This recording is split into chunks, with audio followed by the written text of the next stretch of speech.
저도 아버지 딸이에요. 아버지 장례식장에 갑자기 나타난 낯선 여자가 한 말입니다. 30년간 숨겨져 있던 충격적인 비밀이 드러나면서 한 가족이 완전히 무너져버린 이야기를 들려드리겠습니다.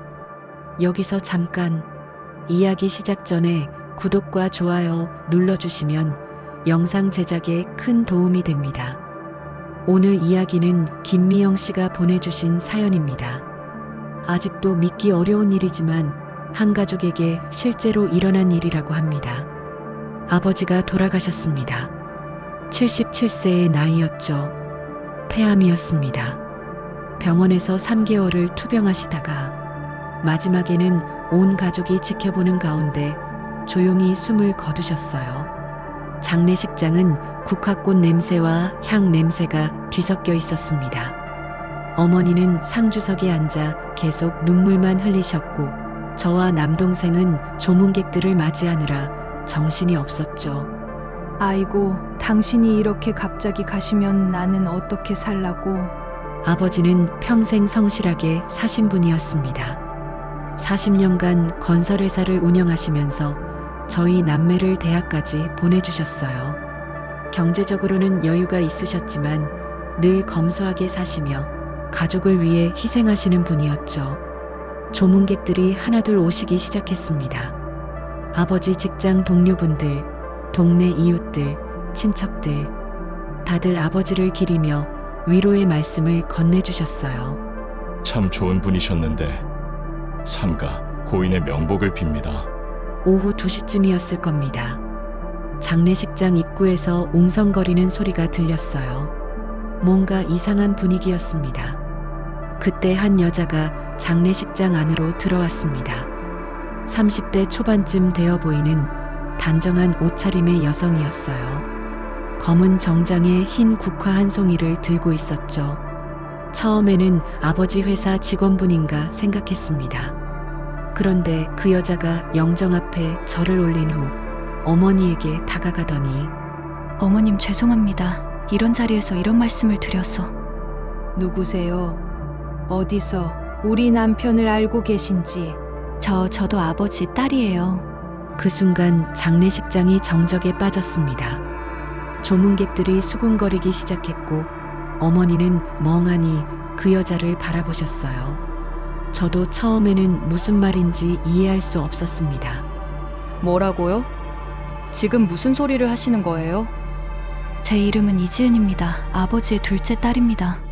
이지은이라고 자신을 소개한 그 여자는 침착했습니다. 울음기는 없었지만 슬픔이 배어있는 표정이었어요.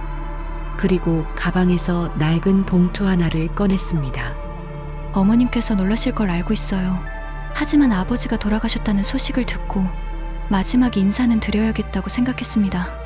어머니는 그때서야 정신을 차리셨는지 벌떡 일어나시더니 목소리를 높이셨어요. 무슨 헛소리예요? 우리 남편에게 딸은 하나뿐이에요.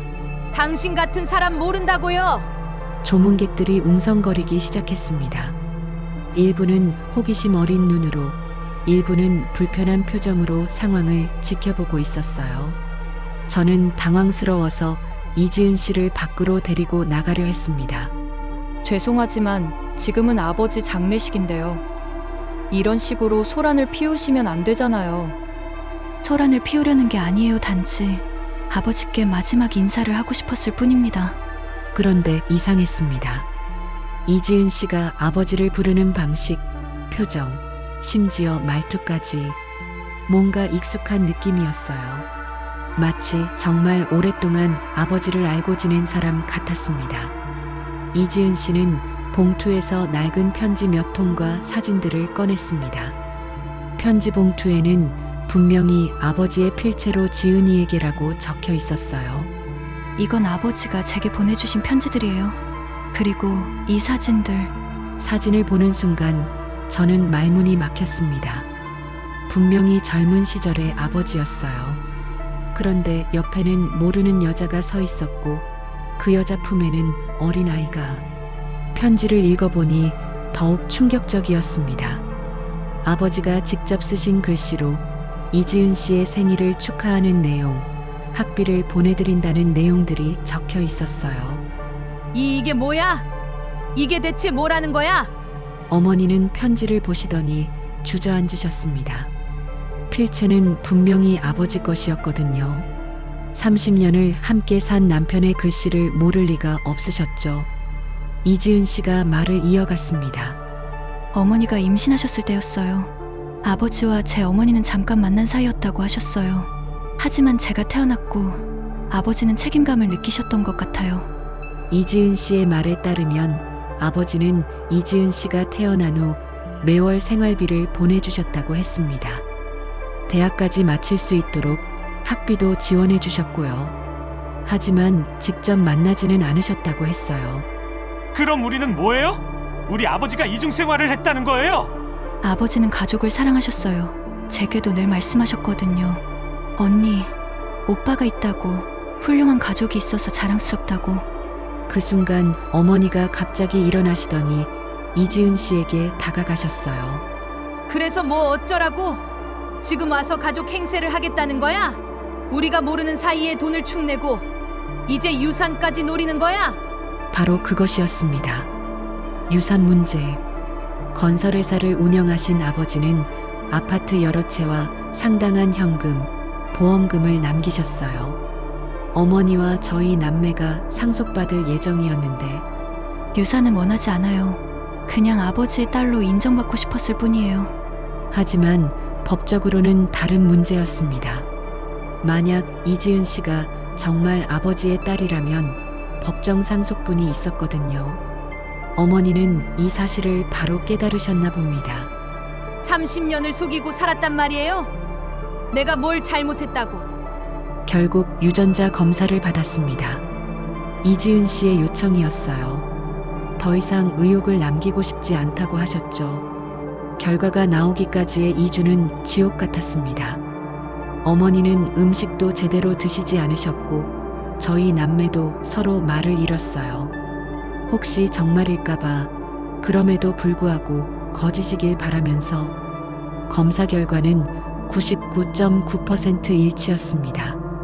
이지은 씨는 정말 아버지의 딸이었어요. 그날 밤 어머니가 말씀하셨습니다. 인정은 해. 그 애도 불쌍해. 하지만 가족은 안 돼. 나는 못 받아들여. 결국 유산은 법대로 나뉘었습니다. 이지은 씨도 법정 상속분을 받았어요. 하지만 그것으로 끝이었습니다. 이지은 씨는 돈을 받은 후 어머니께 편지를 남겼습니다. 미안하다고, 아버지를 사랑해 주어서 고맙다고.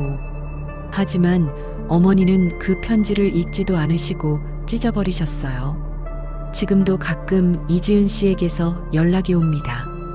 아버지 제사 때마다 안부 인사를 보내죠. 하지만 저희는 답장하지 않습니다.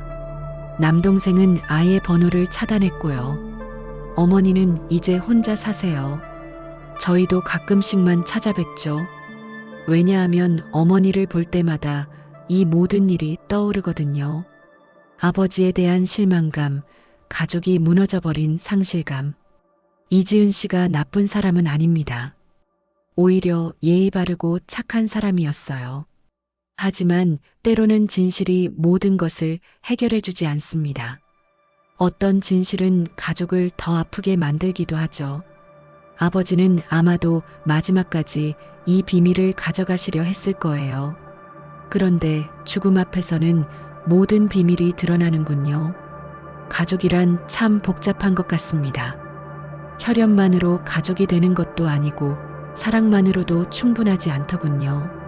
오늘 이야기가 어떻게 들리셨을까요?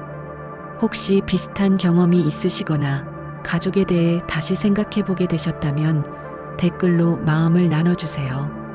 이런 현실적인 이야기들이 우리네 인생의 한 편이라고 생각하신다면 구독과 좋아요로 응원해 주시기 바랍니다.